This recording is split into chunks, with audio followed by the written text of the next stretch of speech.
All right, welcome to Jeremiah 9. Now, don't get all alarmed by the title. It says it's you.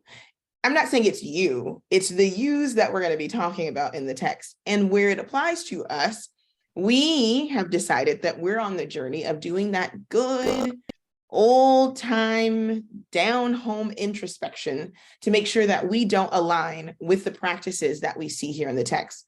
Jeremiah 9 is right before Jeremiah 10, which a lot of people are familiar with. A lot of people are familiar with the Jeremiah 10 portion.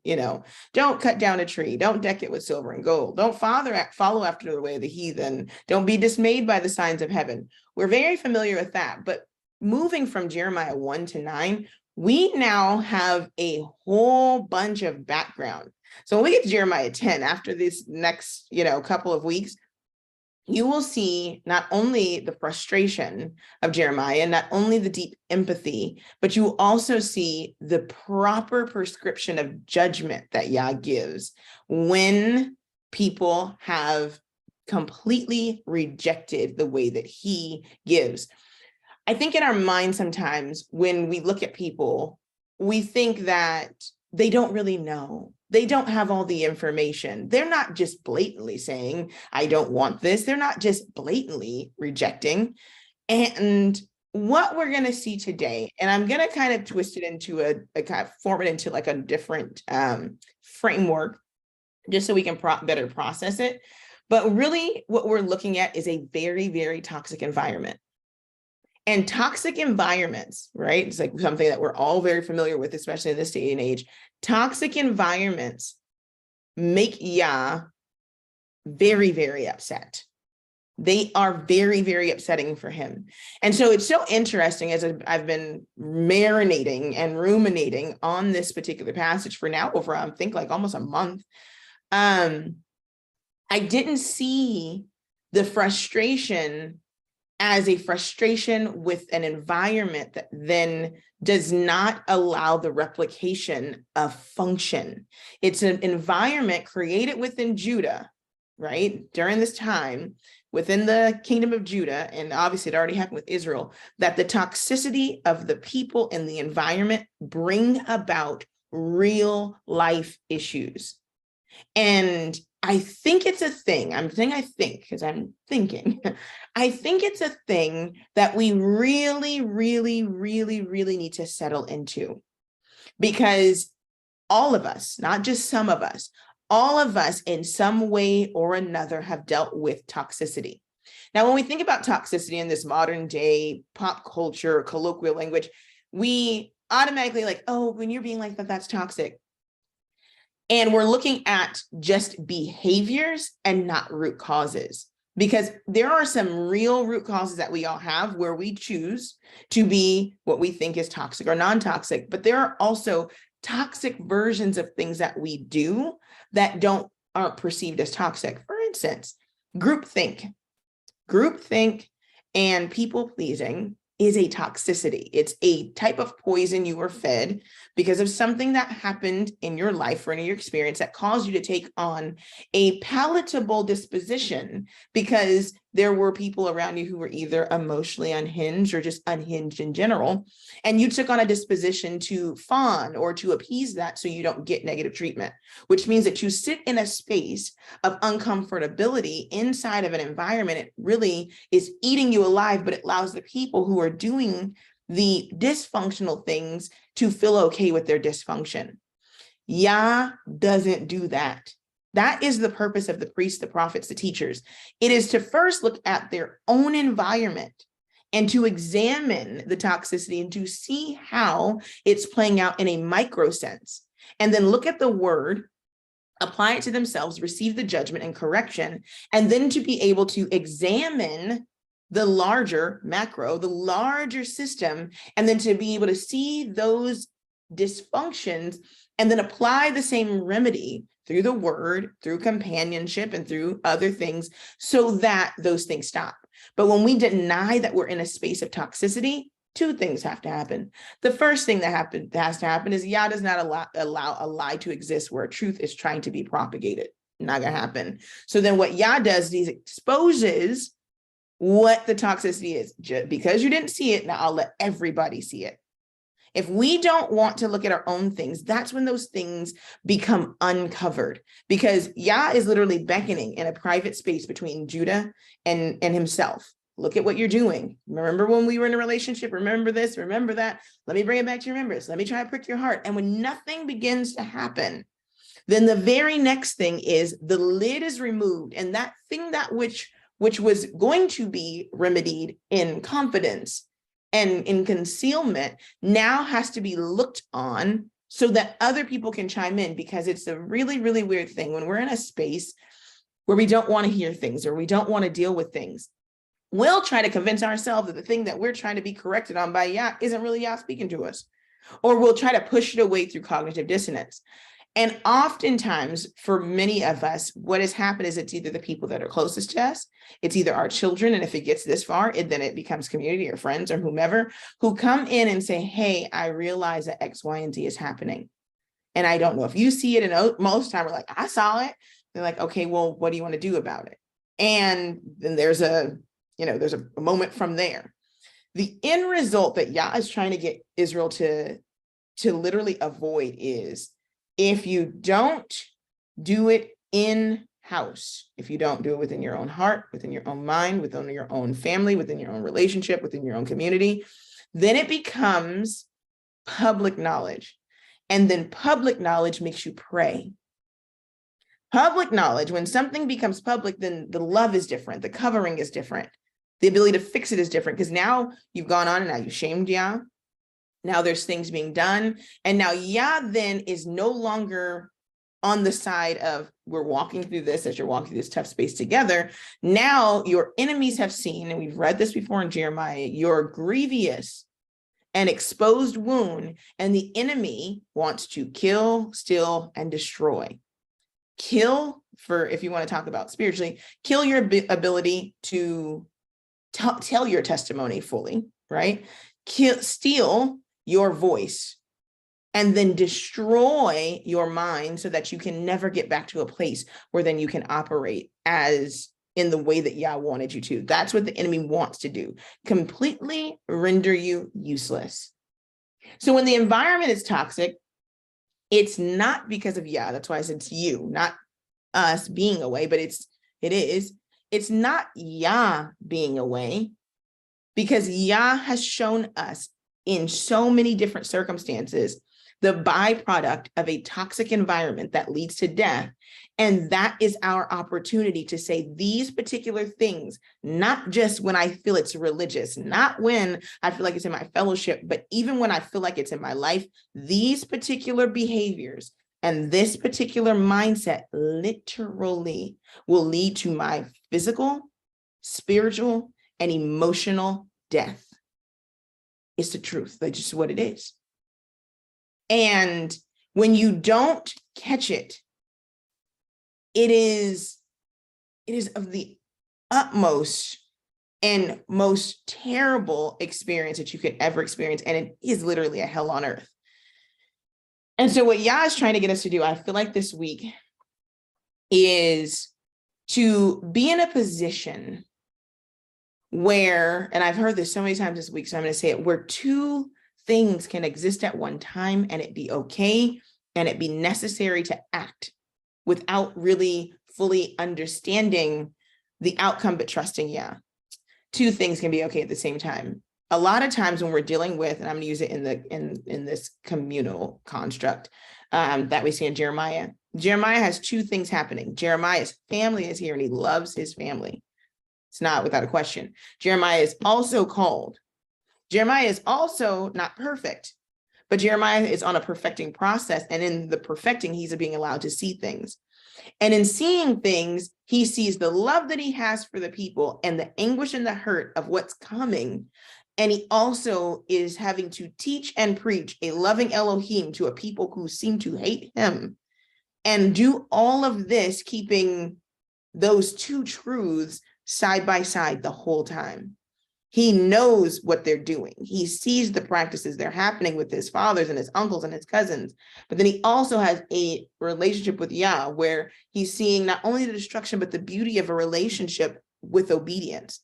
And he's having to operate in these two spaces, and he's having to balance out these two opposing thoughts and to stay balanced, holding them juxtaposed to each other until Yah says to let one fall. And the one that will fall is, if the people don't, then this is what the end result will be.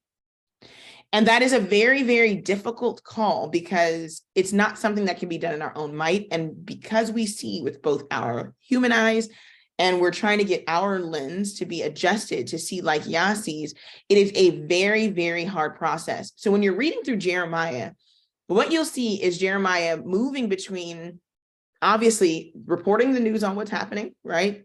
Reporting on what Yah's telling him.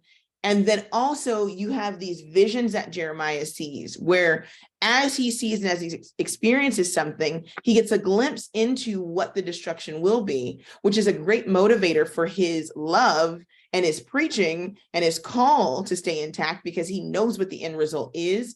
And it's very, very, very, very distressing. It's very distressing.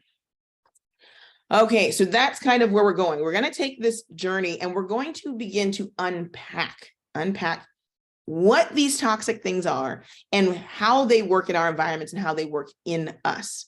And they're literally in the words as we're reading through Jeremiah 9. So what I like to do when we read through scripture and we read without a framework, and a framework is literally a fancy word for a frame, right? If you put a picture on a wall and it's just a bunch of stuff, right? Then your eyes begin to dart.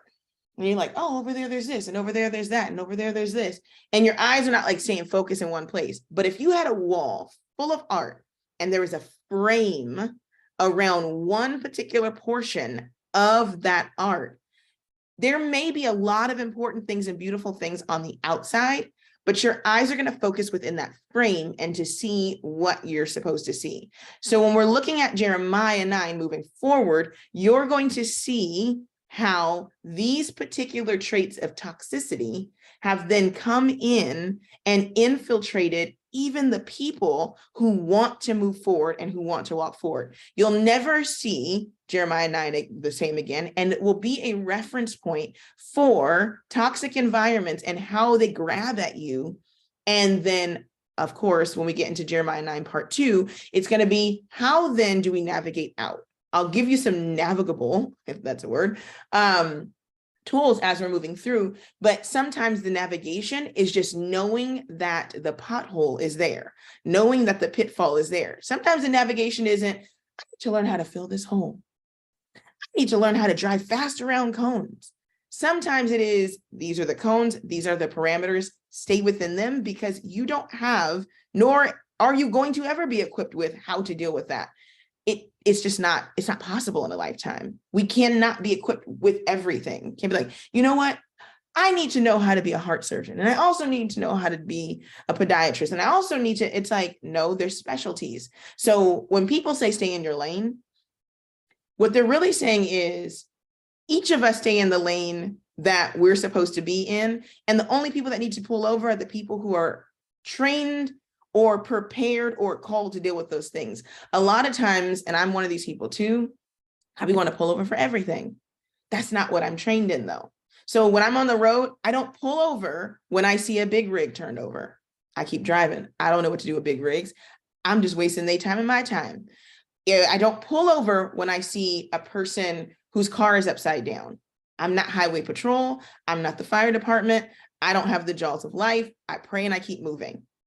But if somebody needs a tire changed, or if I'm going up and I'm skiing and I have an extra pair of snow chains in my car, I pull over. I only pull over though when I'm equipped, because sometimes we pull over and we don't have the equipment, and then a person relies on us and then it pulls us further over, when it would have been better for me to go down the road and say, hey, there's somebody back there and they have a flat tire. Hey, 911, I just saw a car flip over. I'm going to keep driving to safety because my phone call is more help to you than me also getting hit trying to stop in the middle of the road to help you.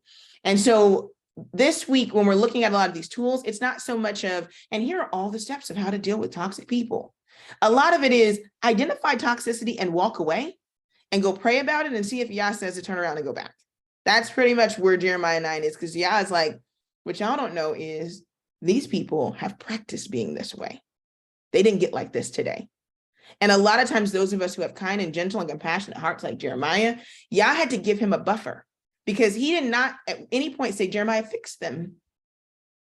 He said, Jeremiah, tell them literally what I've already told them. They just need to hear it again for judgment's sake. And that could be it. That could be it. And it's hard to sit on that side because we don't know where Yah has traveled with people. We don't even know if the people that flipped over their car on the road were supposed to be driving. Were they intoxicated? Did Yah give them a warning and say, hey, don't speed, slow down? Whatever it was, then you enter in trying to triage the situation that had judgment prescribed to it. Perfect example of that, and my brain just going, so I'm gonna give you this last one so that you just have a good framework. A perfect example of that is David and Jonathan. David and Jonathan and Saul. Jonathan had David as a best friend. Jonathan realized that David was called. So much so that he took his royal garment and thing and gave it to him because he was moved by the Ruach and he loved him. Jonathan was older than David. So he had seen a lot. And you got this young boy, he comes into the house and you set yourself up to protect him. But your loyalty to a toxic environment caused a really big issue because Jonathan and David were buddies. If Jonathan would have went with where Yah went, where Yah's spirit was going, peradventure, Jonathan would still be alive, but his loyalty to a toxic environment ended with Jonathan literally being killed in battle with his father because his father went out to battle after Yah, first of all, told him not to talk to witches, got Samuel up from the abyss, was literally told not to, and you took the people out knowing they were going to die and got your son killed because you had a heart problem. That is the thing. Like, we need to know and understand when it's time to move and when it's time to be still and when it's time to allow some things to happen, because we have, especially in our culture, especially in the Hebraic culture that is unrefined by Torah. Watch how I put that. In the Hebraic culture that is unrefined by Torah, you have these toxic relationships, these toxic marriages, and these toxic situations where it is just blind following and no identification of any of the things that Yah said. And it normally, if time plays out, we just watch. In every situation I've seen, it ends up in a way that is not pleasing unto Yah. So we need to know what these things are, where they come in, where they happen, and then how to move around, as a friend of mine says. All right, so let's get to it. You're like, come on then with the Jeremiah 9. So remember, we ended last session when we got into Jeremiah 9. We ended with with Jeremiah 8. We moved into a bit of Jeremiah 9, and we got into this Jeremiah 9:1. So I'm going to read this again because it fit the back part. And in Torah and Tanakh, in the Hebrew, in the original language, 9:1 is actually a part of 8. And so 9:1 is actually 9:2, just because the divisions, how it flows, that's how it was. So check this out. It says, oh, that my head, he sees all this. He's like, were waters, and my eyes a fountain of tears, that I may weep day and night for the slain of the daughter of my people. So he starts with, this breaks my heart, because it's one thing for us to see something, see the danger, and for a person to go into it headlong. It's difficult. Verse 2, it says, oh, that I had in the wilderness a lodging place of wayfaring men, that I may leave my people and go from them. The language often, in so many ways, steals the intensity, especially because we don't read in the Old English. And then when things are translated, it kind of takes it away. But this, you can still kind of feel it. What he's saying is like, I wish I didn't have to see and experience this. I wish I could get away from this. And so many of us, if we could just be honest for like 2 seconds, because it hurts to be honest, I know. When we're in the midst of community, especially the community of Hebrews that are unrefined by Torah, but say they're in truth, we feel this, where you're like, I'm here because I understand and I know and I have knowledge of something, but I wish I could go away from here and not have the responsibility that I feel for a particular group of people. Because we're going to get to that part, because the closer you get to Yah, it's not that people think like, oh, okay, when I come into our problems go away. In so many ways, the problems that we self-create, yes. And the blessings that are hindered from our disobedience, do the floodgates get open? Yes. But then our eyes begin to be opened. And we begin to see and experience things. And it would have almost been better to have not known it all. And I've heard people, and I've been here myself in seasons where I'm like, I liked it better before when I didn't know. Because now I have expectation, because Torah gives us expectations. And the Western culture tells us, don't have expectations because that's when you get let down. But Torah says, oh, you better have expectations of people or you'll be deceived. And so we fit and we fight in these two places in our lives where it's like, I'm forced to have expectations, which means I'm forced to watch intently and see people. And I'm forced to take in this word that's going to purify me. And it's also going to purify my eyes and my lens and take the scales off. So I have the ability to see these things. But when I see it, then I find that I'm in the midst of it. And then what, oh, yeah, do I do? Because that is the beginning of toxic. Toxic didn't feel so toxic when it was the toxicity we were used to, right? So when you have a body that's out of balance, that's out of what they call homeostasis, right? And it's functioning and you've always been sick, then sickness becomes your normal and you begin to navigate as a unwell person or as a diseased person. And that we carry as a part of our disposition. But when we begin to become well is when we actually begin to feel sick, unfortunately, because we've never been well long enough, or probably never, to understand what wellness feels like, and then sickness feels worse. So then it becomes easier to stay sick. And it is painful temporarily to become well. But there's a beauty in the sickness before the wellness, because it's the sickness before the wellness that is the signification that we're on a process towards something else, even if it doesn't feel good. That hit me. Because if you've done, we talk about physical sickness, but what if you've done with mental sickness? And like this, you don't see this as sickness. If you're in a toxic environment, right? In a toxic environment, you begin, because the human mind and body is resilient, you begin to put up boundaries and borders created by force to be able to withstand the toxic environment. What about this? We'll use this as an extreme. If you, in your environment, get punched in the face or just punched in general, eventually your body will build up a, the word is like a defense, a tolerance to it. So it's not that it doesn't hurt, because punches hurt. It's that my brain has created a pocket, created a secret place that I can escape to so that I can be experiencing something, but not feel it like that. And it's not until, right, you get out of the and you begin to heal. And let's just say, you know, something happens and you hit yourself and you're like, wow, that hurt. That small thing hurt, but I could take this. You then are now able to experience this is what pain feels like. Another example is they talk about African-American women, or they call them Black women, and how there is a perception that Black women have a higher pain tolerance. And it's not necessarily that they have a higher pain tolerance, it's just that they dealt with higher levels of mental, emotional, and physical abuse, that they are able to compartmentalize and go into places that normal, everyday people who are supposed to feel, because that's why your brain's wired that way, are not able to. And it's not until, and I'm one of these people who used to have a high pain threshold, it's not until you begin to soften that you realize that things hurt. Like, this ingrown toenail is really uncomfortable, but because you were not allowed in survival mode to feel small uncomfortabilities, you ignored them. And a lot of times they turn into bigger things.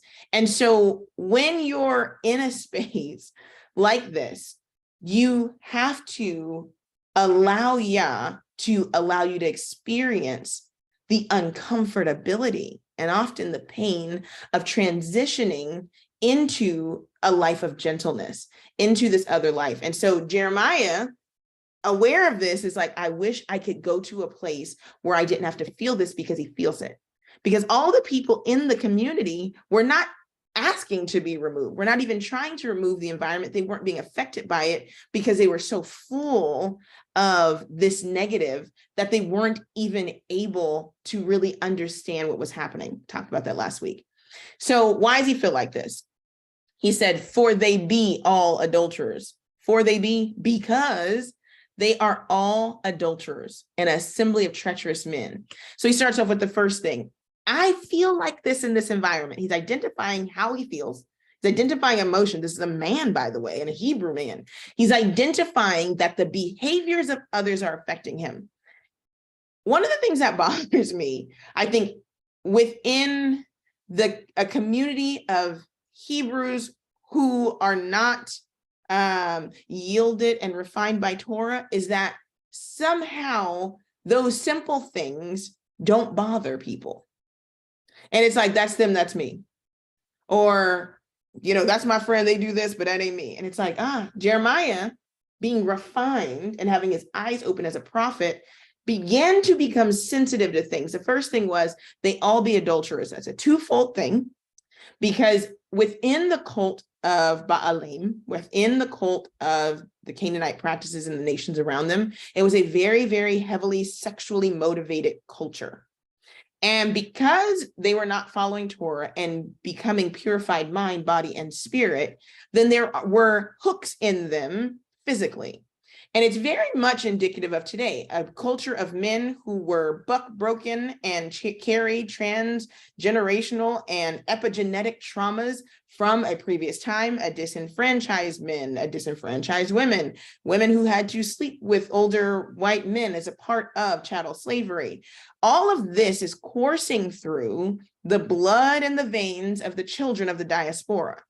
And then being within a heavily, heavily, heavily sexualized climate within the Western world, we see a lot of practices and a lot of, and you want to talk about it like this, a lot of occult orgiac practices that have made their ways into what people have tried to say is Torah and the lifestyle of our ancestors. When in reality, these adulterous practices, and even theirs, were a byproduct of their mishandling and a misrepresentation of the singularity of the relationship between Yah and Israel. And so because people still carry a polytheistic base in their core, even after transferring over, if you will, into quote unquote truth and Torah, then their sexual practices also begin to reflect what they're not giving up from their previous identities as a westernized, disenfranchised child of the diaspora that was caused because of these practices from their ancestors. That's the first thing that you see. The second thing that you see is the spiritual idolatry, always trying to go and grab something or always trying to remove something because of this same disruption. So Jeremiah says, they all be adulterers, physically and spiritually.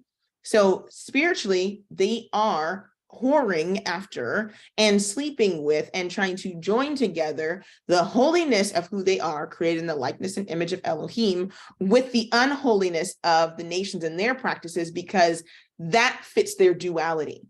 Their unprocessed duality says it's okay. And so then Jeremiah says, they are, and here he goes,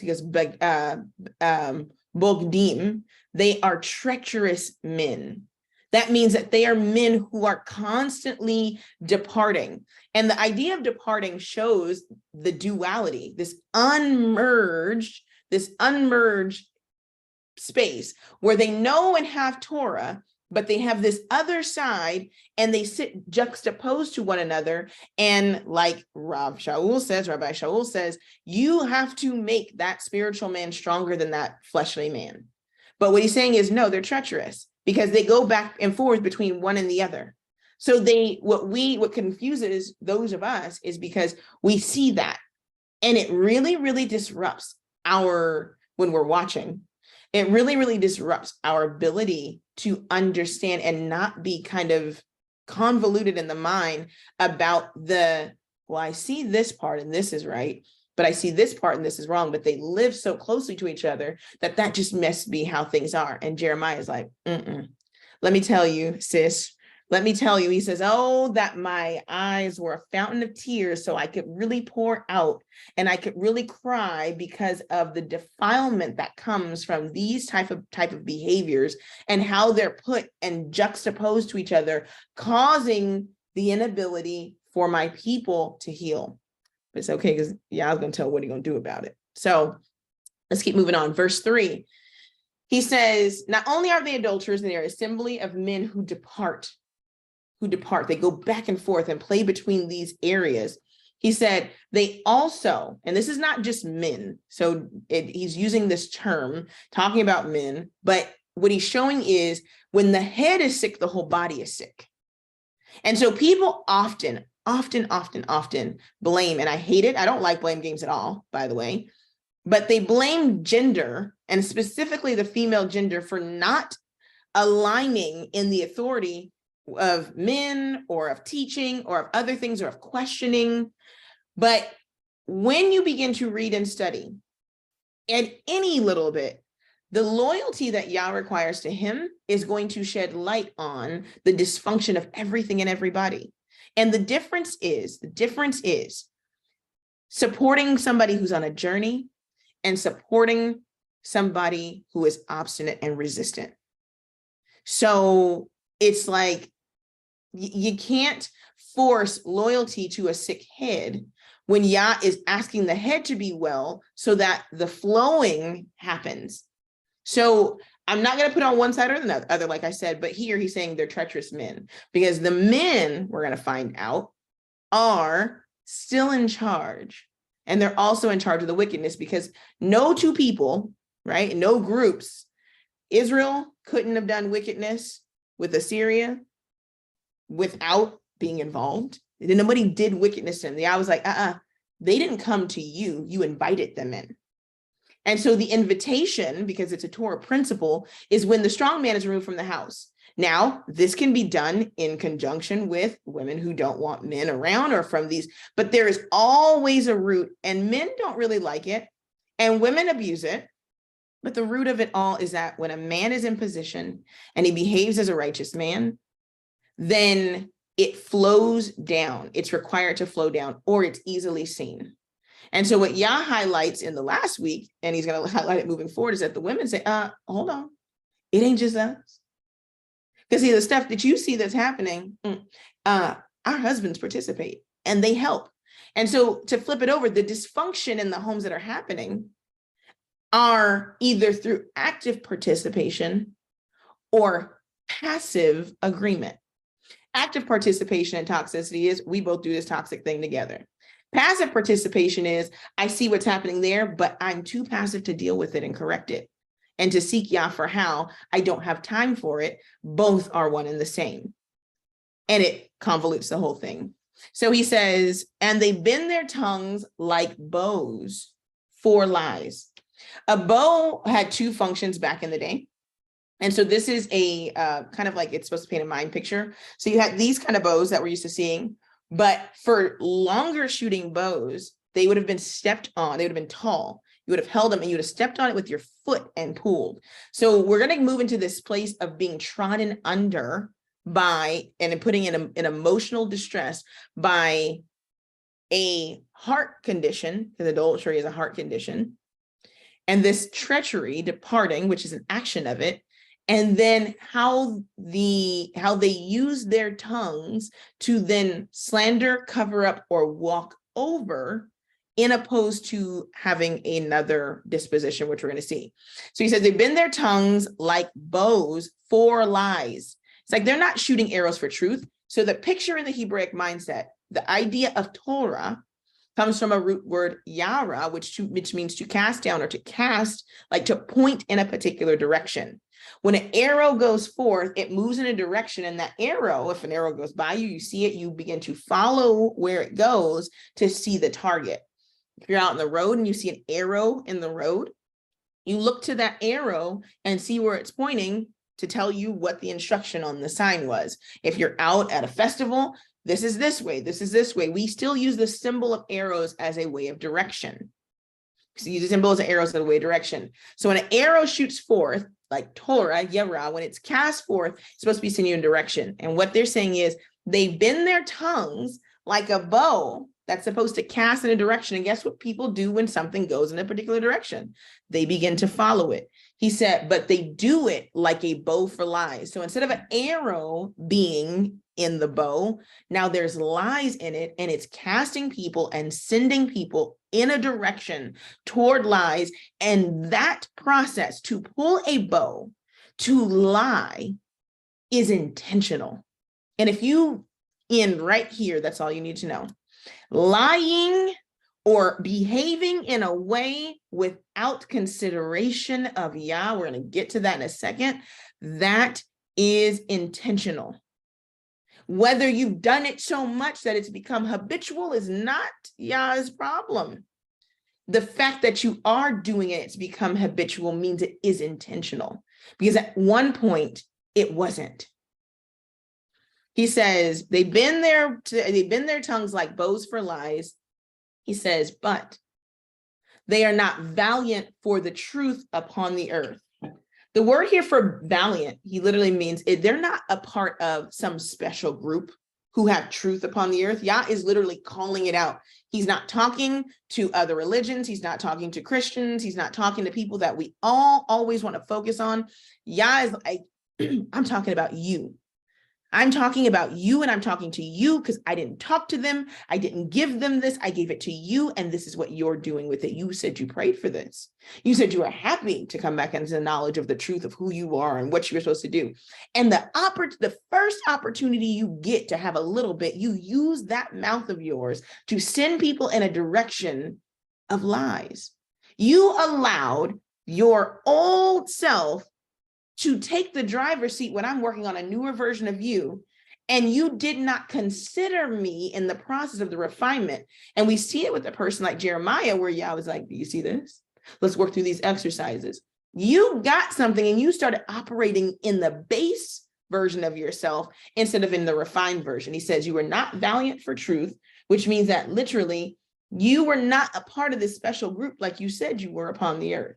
He said, because those who are valiant, the Hebrew word for valiant, those who are valiant literally develop and increase power over wickedness, even if that wickedness is their own wickedness. Even if that dysfunction is their own dysfunction, they are called to then call on Yah to cause them to be valiant for truth, even against themselves. But a lot of people get to a point where you hit that wall and you can't then operate in righteousness, where now you turn the word on yourself, so it's easier for you to turn it on other people. And then you begin pointing them in lies because your filter is off. He says, in this part right here, he says, for they proceed from evil to evil. Evil is the worst word I feel like they could have ever used in the text. Because evil, you're like, I don't think they're evil. Because when you think evil, you're like, they're the devil. And they do this and they do that. And first of all, you misrepresent the devil for sure. Because the devil only does what he's allowed to do and only gets to operate with people based upon the permission of Yah. Ouch. Ouch. Right? So when it says evil, we immediately go to like evil, wicked, slithery, darkness. Oh, they need to drip in it. And when I see him, I just feel the evil on them. Nope. What that word says, what that word means is dysfunction. He says, no. They literally walk from dysfunction to dysfunction, from toxicity to toxicity, if you will, in this particular framework. They go from dysfunction to dysfunction. And because we are attracted to what we don't heal, say it again, we are attracted to what we don't heal, then guess what? As they proceed from dysfunction to dysfunction, then you begin to go to these people who are in these dysfunctional states. And you go with them from one dysfunction to another. Seen it happen within obviously just the regular world, but also within the Hebraic community who has not been refined by Torah. where people move from one form of dysfunctional thinking to another form of dysfunctional thinking, and people follow them because their loyalties do not lie with Yah. They lie with themselves and with the thing that is unhealed in them, that is attracted to another person, and they end up in a cycle of dysfunction, and they call it being in the walk, and they call it Torah, and they call it truth, and they call it a fellowship. You proceed from dysfunction to dysfunction. And so that, because people go, oh, that's unfair, Huldah, and I feel like you're being really judgmental and all these other things, and are you talking about anybody in specific? No, I'm not. I'm only saying what Yah says, because Yah says, they go from dysfunction to dysfunction. He's calling it out so we can know it, but because we love and we care and we're attached to people, we like to hear it. So he goes a little further and he says, and they know not me, saith Yah. When you begin to see these things, I just gave you a literal list: adulterers, literally people who are sexually perverse in the physical and in the spiritual, either or, both and none, both and some, and an assembly of men who depart, where they put on a guise in one setting and then move and do something else in another setting. He's like, they've been their tongues for lies. They point out things and they say things not having even thought about whether or not they talk to Yah about it. They're not valiant for the truth. They're not increasing truth in the world. No, they actually just sow a lot of disbelief and discontent and dissent, and they talk and they war between one another, not putting truth upon the earth, not emet. No, they proceed from dysfunction to dysfunction. Yah said, and if you didn't see it already in this list, don't think that a person that's doing any of this knows me. Because we'll be like, but they know Yah. And you'll see them do something wicked and go, but they know Yah. And you're like, really? Because like, it's not giving knowing Yah at this point. It's not giving it. We're making excuses. Proceeding from dysfunction to dysfunction, not valiant for truth, bending their tongue for lies, being adulterers and treacherous. Yah said, let me tell you something. When you see this, don't say, well, I know they have this, but they don't know me. They're not intimate with me. They do not yada me. They don't spend time with me. They're not close to me. They're not in proximity to me, because they would feel uncomfortable doing that to you. If they knew me and knew how I feel about you and what I'm trying to do in you, they wouldn't be okay with what they're doing to you if they knew me and if they knew my ways. They don't know me. Or as the text says, and they know not me, saith Yah. Verse 4. So he says, put you on high alert. Jeremiah, very, very emotionally intelligent. I realized something as I'm going through Jeremiah, because that is something that Yah is trying to gift to me, is emotional intelligence. It's something that was not cultivated in me from a young age. I have been intelligent, not emotionally intelligent, and intelligence can mask a lack of emotional intelligence. It very much can. So this Jeremiah, me and Jeremiah have been like, it's been a good journey, because Yah's showing me something. So guess what he does? The very next verse, he says, then take heed. He's like, so now that I said that, and I know that this is new for you, take heed, everyone his neighbor, right? So you're like, whoa, whoa, whoa. So he gave me a rundown. And the very next thing I have to do is now have a practical environment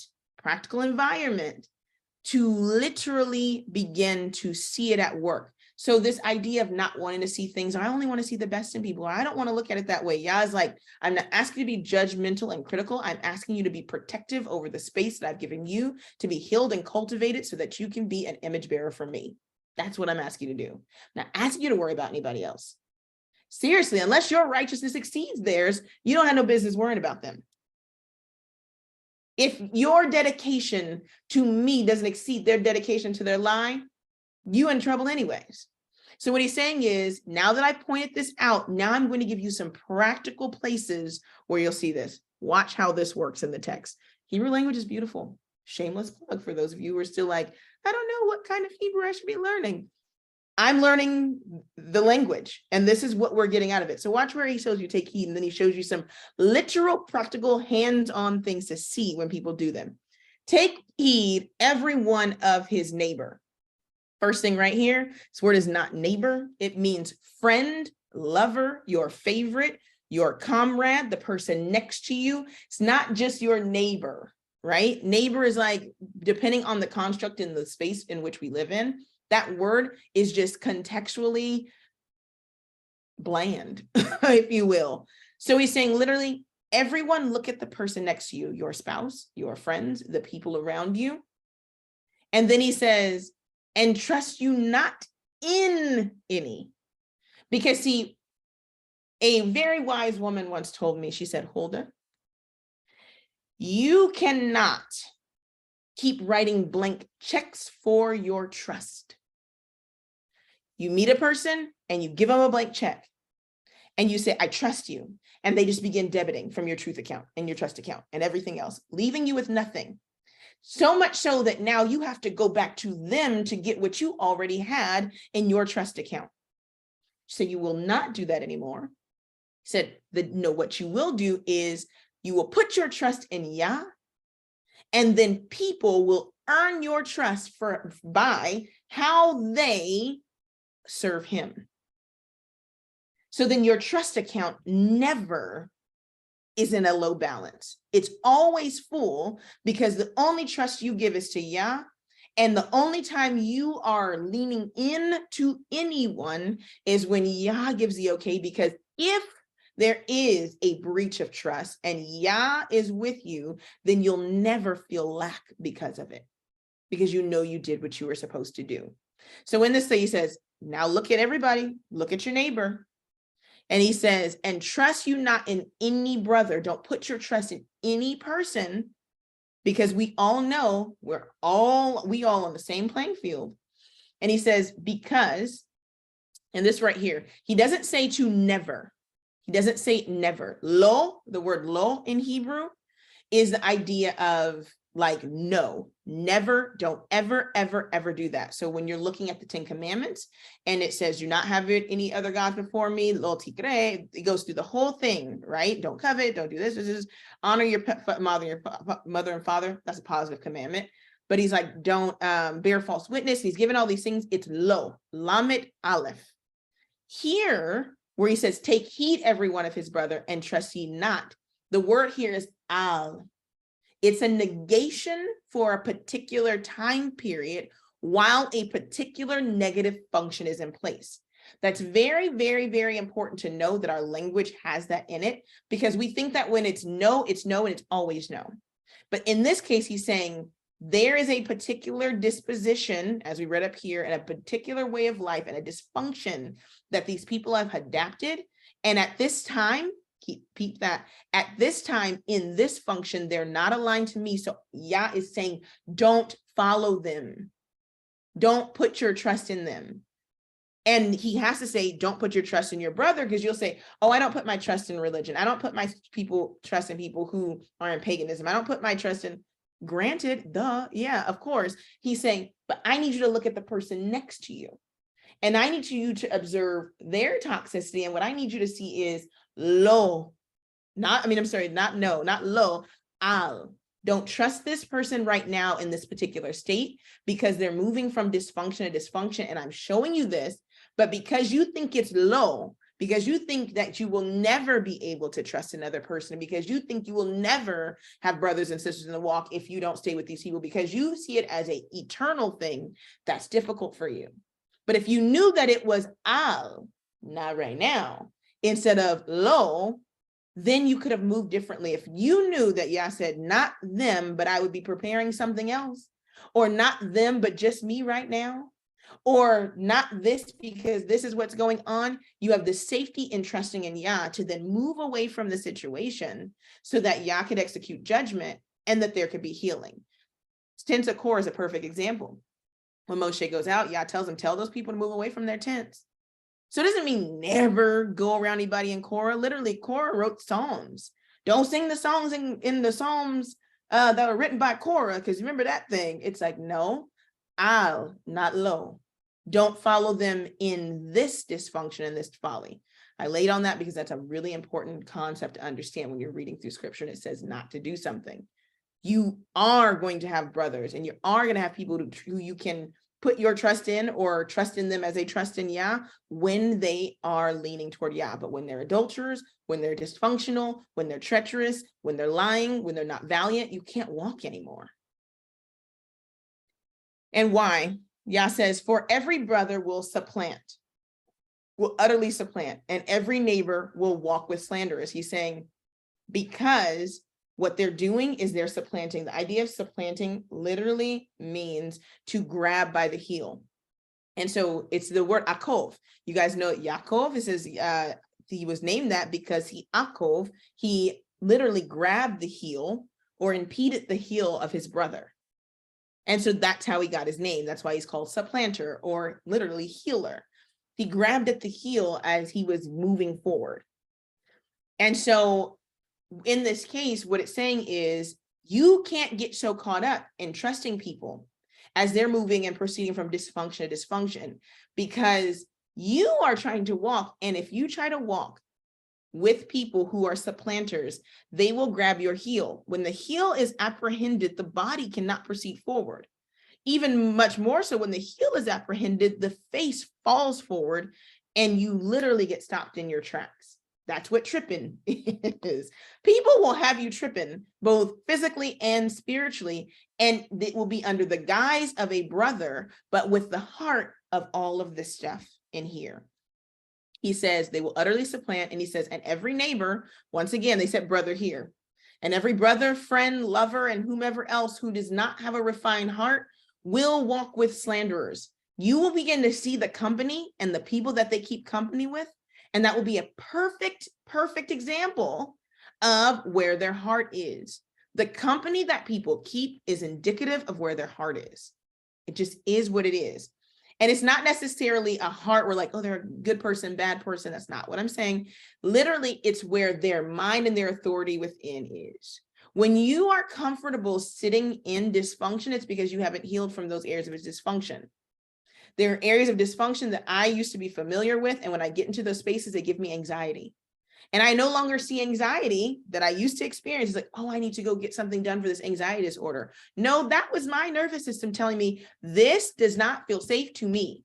But I didn't have words or things to put to that because I'm like, but these people are family, friends, brothers, spouses. These people are my people. So there must be something wrong with me feeling like this. And it was Yah saying, no, I was sending off an alarm because there were things that were going to happen in that environment that were going to create sensory impressions that were going to make you stumble. They were going to cause you to stumble. And if you didn't stumble then, you would stumble later. Put it like this: the environment of toxicity makes you intoxicated as you try to walk through other areas of your life. Literally, when your nervous system is put out of regulation, when you're dysregulated, and you try to do regular things like read, go to the park, enjoy a cup of tea, then all of a sudden you're going through all this and you're all hyper vigilant. Those environments where your heel was apprehended and these people were around cause you to now enter into a toxic environment where you didn't even have to be an active participant and you left intoxicated and inebriated spiritually, mentally, and emotionally, and unable to function every other areas of your life. So Yah said, don't be around these people. And he says, because they will walk with slanders. They're going to catch you up, cause you to fall as you're trying to proceed forward toward righteousness. And then they'll continue walking with the people who are doing the wickedness. Goes further and says, and they will deceive everyone his neighbor and will not speak the truth. In that walk for slanders, when you go to Proverbs, it says these things is Yah hates and the other one's abomination, that discord amongst the brethren. Slander is carried. Slander doesn't exist on its own. It needs a host, and it needs hosts to carry them and pass them on. It literally running swift to mischief, shedding blood, all of these things are because of the idea of slandering. It should be the furthest thing away from the community of the faithful. So, but they won't stop there. They'll slander and then gaslight and flying monkey you on the back end. They'll slander you and then they'll deceive everyone as neighbor. So they'll slander you and then they'll deflate instead of building up every person. So you keep everybody in this depressed state. And I know it's hard to think of something as holy and righteous as the Bible and holy and righteous Israel and think that literally the same practices that we see in our current environment are the same ones that the community was using against the people, and they were using against one another to keep up the literal lifestyle that was going to bring along the Babylonian Empire. I don't ever want you guys to think that we're getting somehow outside of this text by telling the truth, by telling what's happening. The body, the nervous system, everything is always functioning the same way. Those are obediences that have been set up by law. And so in every environment, you're going to see the same reactions. You're going to see the same descriptions because they cause the same dysfunction when people are outside of Yah's will and are not obedient to him. It says they're going to have to deceive their neighbors. They're going to do it. And they will not speak truth. They will not speak truth. They said, and then it goes further, telling you how did they get in this situation? Because they taught their tongues to speak lies. I said earlier that they lie and they lie on purpose. Well, the text is now backing it up. They taught their tongues to speak lies. What does that mean? It's not an accident. Literally, this is environmental. You have a person who is around you. They're living in a particular lifestyle. They hinder you by whatever reason, whether it was within our regular lifestyle in our homes, whether it was abuse, whether it was being talked to a certain way, verbal, mental, emotional, whether it was you can't do, setting up boundaries around you, whether it was just the environment that impeded you, whether it was socioeconomic, whether it was socio-emotional, whatever it was, that is the environment. And then literally goes, and then to make you okay with how you're being treated or what's happening, then I have to deflate you. I have to speak down to you. I won't build you up. And so this is happening within the religious community. And it's not because it just started in the religious community. It started in the home. That's why the home for Israel is the most important place, because a person who teaches and does things and lives like this, believe you me, it's 1,000 times worse in their home. If you see a little bit of something in a person when they're putting on their best self and their best face, more than likely it's a whole monster that exists behind that in private spaces. And Yah's calling it out. He goes, they will not speak the truth. Why? Because you can't. To tell the truth on all of this, you got to tell the truth on yourself, which means you have to sit down long enough and introspect and think on a level that is commanded to men, but is seemingly negated by them, which is, I don't have to deal with the emotional parts of myself. But if you don't, then you're doing these things, or you're allowing these things to happen around you, and you're not operating in your full potential and your full position of guarding and protecting the community at large. Jeremiah was like, I can't do this. So he says they taught their tongue to speak lies. The word here for taught is the word lamad. So lamed mem dalet. Lamed mem dalet. Lamed, shepherd staff, to direct, to make somebody go towards something, or to make an ox move towards something, to also rescue in the positive. Mem, water, motion, chaos. Right? And then dalet is like a door or pathway to lead in a particular direction, or to walk through something into another area, a door that flaps back and forth. It says they've literally, through the process of teaching themselves, they've rehearsed this, they've taught this, but the word that, the definition that stuck with me, I wrote it down, they learned lies for practical use.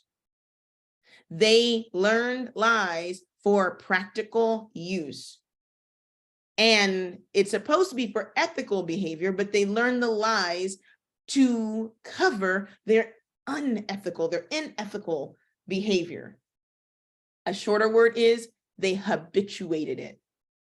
They habituated doing something so much so that they were now taught to do it without question. And it's tough when something becomes habituated, because when something is a habit, we don't even know that we're doing it. I have a thing that, like, I hate stuff in my teeth. So a person might catch me like, and I'm like, oh my gosh, I have pictures where I look like this and I look crazy because I have habituated checking my teeth, probably for some reason. I said, you had something in your teeth and I felt away and whatever. But now I do it, and it literally makes me look weird in other areas. Same way with a tongue that learns lies. It starts with something, and then you keep doing it. And now when people bring it to your attention, you don't even realize that you're doing it. And in so many ways, you will be angry or upset when a person calls you out for it, because you've grooved a lifestyle of lying. you grew a lifestyle of lying. The word here is shakir. It means to breach faith. See, when we think about lying, we think about a person just lying and it doesn't have an action, but the purpose of this particular lying is to cause, remember, faith is like to be securely fastened. It's to make the secureness of one's faith literally weaken. And guess who the faith is supposed to be in? And this is why it's a problem.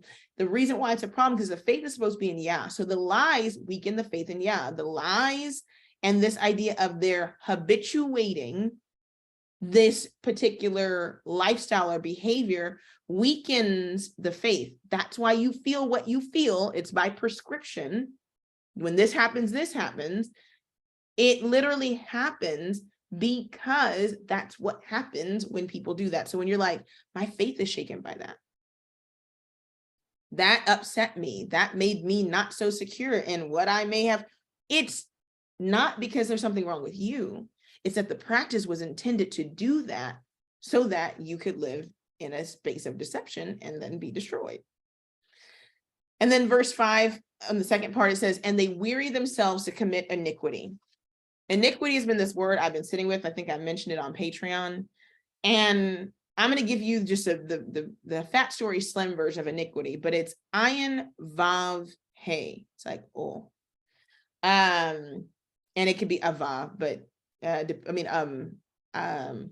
could be on, I'm sorry. And so you have avon, and then you have o, which is a root word. And literally you have this word that means to deviate from a proper way or to act immorally.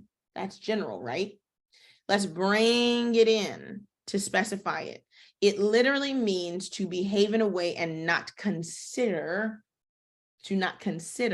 Yah and how those actions are going to affect other people. Specifically, to behave in a way and not be mindful as you're behaving, to take everything you do and to filter your tongue, filter everything in a way that does not make it seem like Yah is not being considered when something happens. And people always look at iniquity like, oh, they commit iniquity. And it's like, oh, this is a thing that sends you to hell. And what the text is pretty much telling us is that iniquity is something that you can do by habituating a particular lifestyle, or by habituating a particular way of doing things, or allowing people to habituate them toward you to shake your faith, and they in you partner with them in the creation of iniquity. You have to be careful, because iniquity is a slow creep. You will be in iniquity before you even know it. And it literally means to deviate from the proper way and to act immorally. But if you're following people who move from dysfunction to dysfunction and speak lies, it is a more than high chance, no matter what little bit of truth they have, that you will eventually begin to move into areas of immorality, because it says their whole habitation is in the midst of deceit. It creates toxicity in the environment, which is going to intoxicate you. It may happen slow, it may happen fast, but it's going to happen. It says through deceit, though, what's going to happen is it's going to cause you to refuse you to know him. The further you get caught up in other people's iniquity, deceit, lies, supplanting, slander, everything else, it's going to be harder for you to know and hear Yah.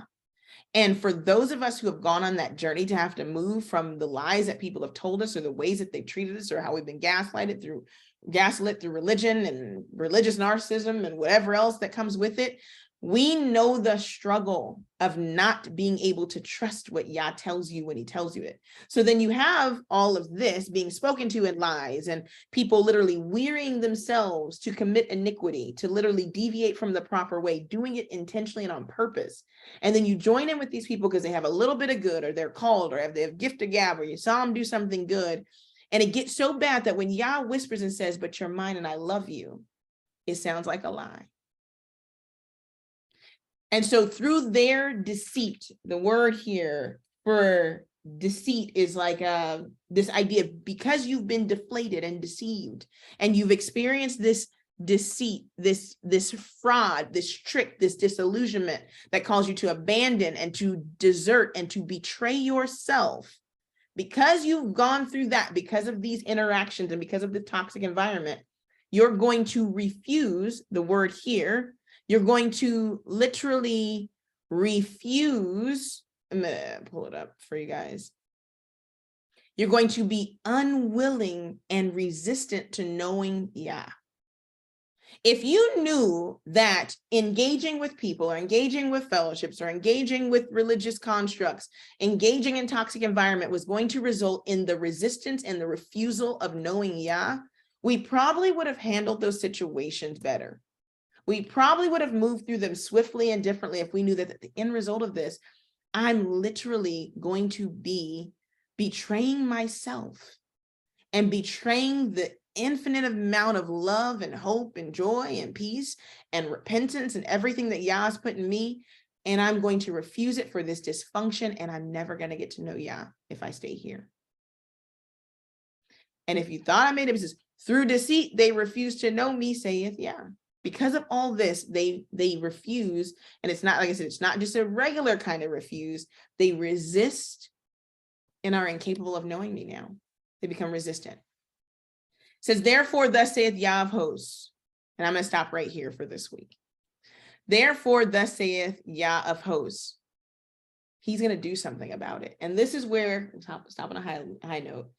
The beauty of it is Yah sees it.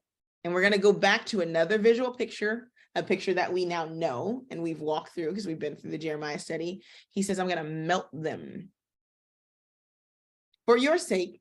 So when you look at what's happening to them, stay out of it.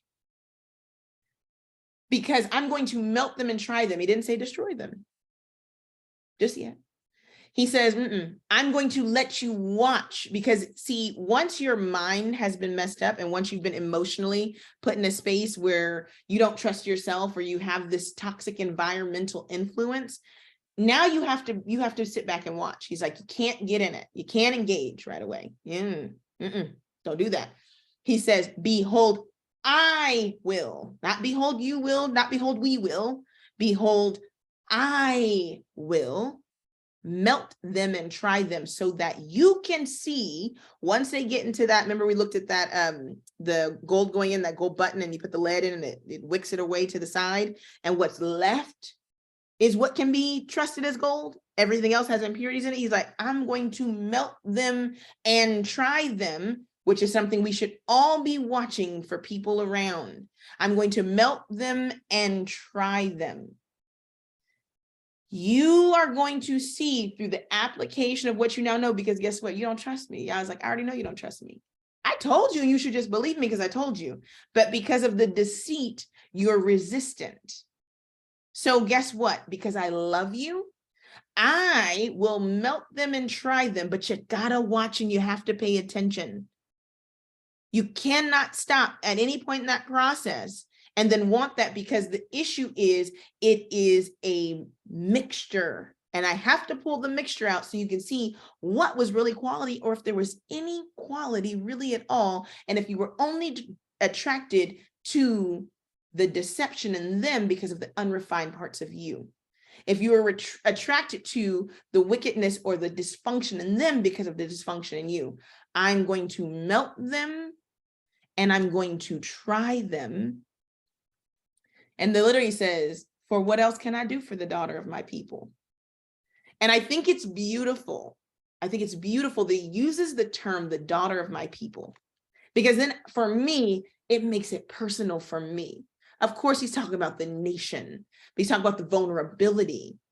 And because guess what happens to a daughter of my people? The daughter is the most vulnerable person in the household. So now he puts this framework of a family. If the father is in deception, and if the mother is in deception and she's dysregulated, and the father's dysregulated and they're in deception, and the brother is probably going to more than likely follow in the way of the father. And then he's looking at this young, vulnerable woman or this girl in this household. And he's saying, this is going to affect the vulnerable part, the most vulnerable part, which is often that emotionally driven, emotionally connected, communally wired, like the lowest person in so many ways in the household. And Israel and the people who literally were caught in the midst of the all of this idolatry and paganism and this spiritual adultery and everything that was going around, literally, they were this. And he's like, I see you literally as a daughter, not of this household, but of my people. And you're vulnerable because you're the one who gets poured off to the men who want to have these orgies for religious rite and sanctimony.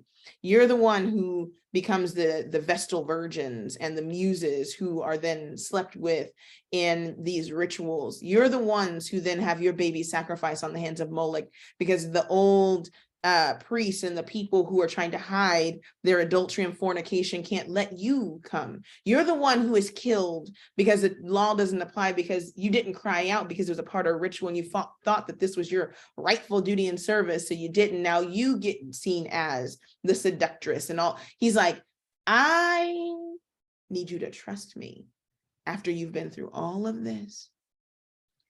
And I'm going to melt them. I'm going to literally bring them down to size and put them under the heat so you can really see what they're made of. And I'm going to try them. For the ones that are found, I will refine them and then they will serve me. And for the ones that are not, you will see that they're nothing. And this is what I'm going to do for you. This is like, what should I do? What should I do for the daughter of my people? This is what I'm going to do for you. I'm going to do this for you. So when we're in life, and we feel like nobody sees. Y'all can't see. Y'all can't see. Y'all's not doing anything. He's like, oh, no. I need you to be regulated. I need you to have your eyes on me. I need you to trust what my word is saying. I need you to know that I'm here so that you can watch and begin to make better choices moving forward. So you have to watch when I take things through the refiner's fire and when I try them because I'm doing it for you. I'm doing it for you so that you know to no longer refuse me because of the deceit and you can trust me and I can begin to rebuild you. Remember part of Jeremiah's message, it wasn't just to do the talking to break down because people feel like when they read through Jeremiah, it's just, oh, it's just being down. I'm broken down. I'm hearing all this. He's like, but to also to build up and to plant. And so once you see, and as we did today, we pulled out and we examined the weeds in the garden, if you will. And we're looking and we're examining things. And we probably all had all these things in our head that we saw. After we do all that, then we go back into it. And then we're able to be cultivated and plant. He's like, but I'm doing this for you. I don't want you to refuse me. I know what this process has done to you. I know what this process will do to you. And so now I'm doing this. I'm doing this thing so that you don't refuse me. And so you can see properly and you can move forward and make better decisions and not get caught up in the judgment that is going to come because they don't want to change.